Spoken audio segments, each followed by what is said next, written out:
Olá pessoal, tudo bem? Nós estamos na nossa série de vídeos sobre discipulado. Como nos tornarmos um discípulo melhor de Jesus e ao mesmo tempo como nos tornarmos fazedores de discípulos, ou seja, mentores espirituais ou discipuladores. E hoje nós vamos falar sobre uma temática muito especial que é o senso de equipe.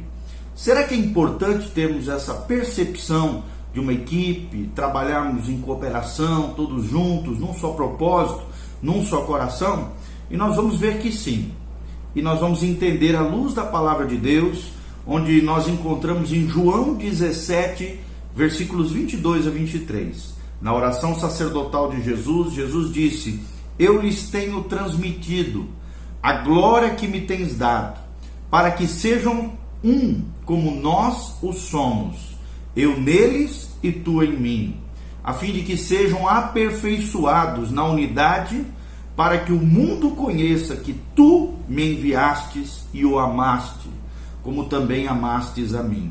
João 17, de 22 a 23. E qual é o objetivo quando nós falamos sobre esse estudo, essa percepção, esse senso de equipe? É nos levarmos a entender o valor da cooperação. Queridos, a cooperação é a força de um ministério consistente, de um ministério eficaz, de uma vida com propósito. O fazedor de discípulo, o mentor espiritual, o pastor de pastores, o apacentador de outras vidas é alguém que conecta pessoas e as inspira em trabalhar com unidade, ou seja, trabalhar em unidade. Será que é assim dentro da sua equipe, dentro da sua igreja, no seu ministério, na sua área de influência, na sua área de liderança? Será que as pessoas te veem como um cooperador, como alguém que ajuda, que apoia, que coopera, que lidera em amor, que forma uma equipe, que tem senso de equipe? Lembre-se, a cooperação é a força de um ministério consistente. Se queremos ter um ministério forte, um ministério pujante, um ministério poderoso no Senhor, nós precisamos de cooperação, trabalharmos junto, lado a lado, num só coração, num só propósito. E o fazedor de discípulos é alguém que conecta pessoas e as inspira a trabalhar em unidade, ok? O outro destaque que nós gostaríamos de dar é que o discipulado deve ser um instrumento onde o Espírito Santo pode trazer de volta ao homem as virtudes atrofiadas pelo pecado. Sabe aquelas qualidades intrínsecas ao ser humano que Deus colocou dentro de nós e que por causa do pecado se obstruiu, se bloqueou, se impediu de fluir nas nossas vidas? O que o discipulado faz é isso. Ele traz de volta ao homem forjado no discipulado, a mulher forjada no discipulado, aquelas virtudes, aquelas qualidades divinas que foram até então atrofiadas por causa do pecado. E uma dessas qualidades principais é esse conceito que nós estamos ensinando sobre o senso de equipe, que é a cooperação. Cooperarmos juntos, num só propósito, em um só coração, para a honra e glória do nome de Jesus. Então, uma equipe se diferencia de um grupo pela interação entre os seus componentes. E um fazedor de discípulos, um mentor espiritual, um verdadeiro pastor, um apacentador de vidas, é alguém que é chamado por Deus para levantar uma equipe poderosa que vai glorificar e que vai honrar a Deus com as suas ações, com os seus ministérios, com o fluir da graça de Deus através das suas vidas. Então há um segredo de Deus, por exemplo, na vida dos 12 discípulos. Por algum motivo, ele escolheu esse número para expressar unidade, cooperação e plenitude ministerial. Até o número 12 ele tem um simbolismo bíblico que simboliza plenitude, algo completo, algo pleno. E o número 12 foi um número escolhido por Deus, ele teve 12 discípulos e os outros, foram influenciados a partir dos 12 apóstolos, que geraram o que nessa equipe coesa de Jesus? Unidade, cooperação e plenitude ministerial, ou seja, eles caminhavam juntos, numa só direção, na direção do Espírito, cheios da graça de Deus, com um só coração, expandir o Evangelho e manifestar a graça, a glória e o poder de Deus sobre a terra. Ainda que a ênfase do discipulado seja a relação pessoal entre um líder e um aprendiz, somente o conceito de equipe pode levá-lo à plenitude do seu propósito. Ou seja, sozinho nós não vamos conseguir nada no reino de Deus. Mas se trabalharmos juntos, discípulos com discipulador, como uma equipe coesa, com um só coração, dentro dessa relação pessoal e também uma relação coletiva como equipe, Deus pode levar essa equipe poderosa à plenitude do seu propósito. Então lembre-se disso, você jamais vai conseguir a plenitude do seu propósito sozinho, ilhado, desigrejado, jamais. Pelo contrário, é trabalhando juntos, em cooperação, com um só coração. Líderes que vivem isolados ministerialmente não terão autoridade para transmitir o conceito de equipe aos seus seguidores. E solidão gera solidão. Talvez esteja falando com você, pastorzão, que às vezes está à frente de um grande ministério, uma igreja menor talvez, ou mediana, e que se sente solitário. Solidão gera solidão. Todo pastor, todo líder, todo capacitador, todo gestor de vidas, todo mentor espiritual, toda pessoa que é verdadeiramente um discipulador, precisa estar debaixo de alguém, precisa trabalhar em equipe com outras pessoas, não pode viver isolado. Líderes que vivem isoladamente ou isolados ministerialmente, não terão autoridade para transmitir esse conceito de equipe aos seus discípulos. E a solidão gerará solidão. Não fique solitário. Busque estar próximo de alguém. Abra o seu coração, uma pessoa madura, bíblica, correta, honesta, ética, que possa carregar esse fardo contigo e juntamente com você e com a sua equipe formar uma igreja poderosa, um ministério consolidado e equipes que realmente fluem na graça e na unção do Senhor. Um fazedor de discípulos tem que confrontar duramente, desde o princípio, todo espírito de competição, de protagonismo no meio da sua equipe. Uma equipe coesa, uma equipe em unidade, uma equipe de propósitos divinos, não podem ter espírito de competição, nem de protagonismo, como se uns fossem estrelinhas e os outros menosprezados, rejeitados. Não, todos têm a sua importância. Deus não faz acepção de pessoas.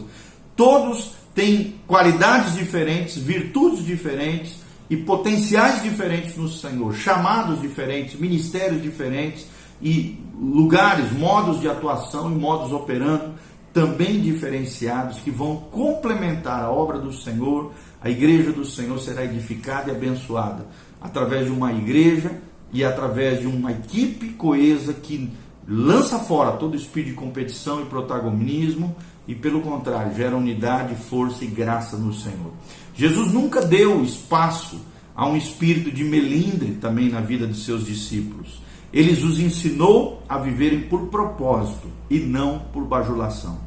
Um liderado não pode ser bajulado, não, ele tem que ser tratado, seu caráter forjado, tem que ser orientado, liderado em amor, a verdade tem que ser falada em amor, com graça, com unção, na bênção e na graça do Senhor, com autoridade. Nós temos que ter singeleza de coração, humildade, uma pessoa humilde, né? Uma personalidade humilde, mas uma autoridade também vocacionada, missiológica, apostólica quando necessária, recebida da parte de Deus. Jesus nunca deu espaço para o espírito de melindre, né? De coitadinho, de comiseração, de miséria, ficar afagando o ego de ninguém. Não, ele os ensinou a viverem por propósito e não por bajulação. É um grande erro tratar discípulos da mesma forma, né?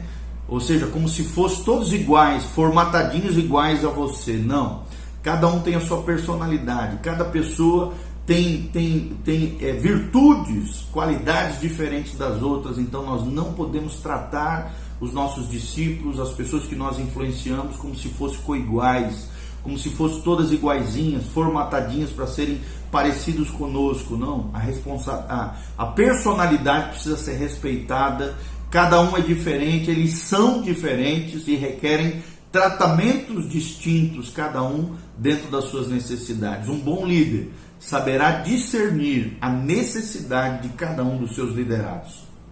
Cada um tem ênfases diferentes, tem chamados diferentes, mas podem trabalhar nesse senso de equipe, nessa cooperação, juntos, num só propósito, num propósito eterno para aquela cidade que estão trabalhando, para aquele ministério onde são efetivos. Sim, Deus não tratava todos como iguaizinhos, formatadinhos, ou como fotocópias dele. Não, pelo contrário, cada um é especial. A comparação dentro de uma equipe é uma armadilha, pelo simples fato de que ninguém é igual a ninguém. Não podemos comparar. A Bíblia mesmo diz em Provérbios: quem usa de comparação é falto de entendimento. Não podemos fazer essa burrice, essa jeguice, esse engano de estarmos comparando um com o outro, gerando esse sentimento de competição, de protagonismo. Jamais.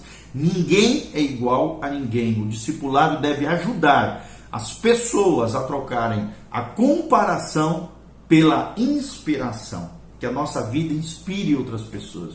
Que a nossa vida não seja comparada com outros, mas inspire outras pessoas debaixo da graça, unção e das maravilhas que Deus tem feito na nossa vida, do caráter de Cristo revelado em nós e dos frutos do Espírito Santo que existem nas nossas vidas. Todo investimento de Jesus na unidade da sua equipe evidenciou o seu fruto lá no Pentecostes, em Atos 2. Finalmente, quando o poder do Espírito Santo foi derramado sobre aqueles 12 homens, eles agiam como se fossem um só, uma só igreja, um só batismo, um só Senhor, um só coração, um só propósito: glorificar aquele que vive para todo sempre e anunciar o evangelho da salvação através da transformação de vidas, do discipulado pessoal e da vida impactante de Jesus de Nazaré, revelada em cada um de nós. Lembre-se disso. Se você quer crescer ministerialmente, se você quer crescer também profissionalmente, isso vale também para o mundo profissional. Aprenda o que é a cooperação. Uma das características de um homem maduro, de uma mulher madura, é isso. É alguém que tem uma habilidade de cooperar com outros. Isso é maturidade. É saber que o mundo não gira em torno de você mesmo. Que o mundo não é antropocêntrico, ele é teocêntrico, ele é centrado em Deus e não em você. Você não é uma ilha solitária, você faz parte de algo maior. Maturidade é interdependência, é saber que nós estamos correlacionados com outras pessoas dentro de um propósito maior, dentro do coração de Deus e dentro daquilo que Deus prometeu para essa terra maravilhosa e para o lugar onde Deus plantou você, no ministério, na sua casa, na sua família, nos seus negócios. Que Deus te abençoe, que Deus te dê senso de equipe, que Deus te dê entendimento sobre o valor da cooperação, que você forme equipes poderosas para a honra e glória do Senhor, que você não seja uma vaquinha de presépio, teleguiado, influenciado pelos outros, mas se levante em graça e glória, em liderança espiritual, influenciando outras pessoas e sendo uma bênção nas mãos de Deus, impactando e transformando vidas e famílias para o louvor e glória do nome do Senhor. Lembre-se, qual é o propósito maior do ser humano? Desfrutar da presença de Deus para todo sempre e glorificar o seu nome até Jesus voltar e por toda a eternidade.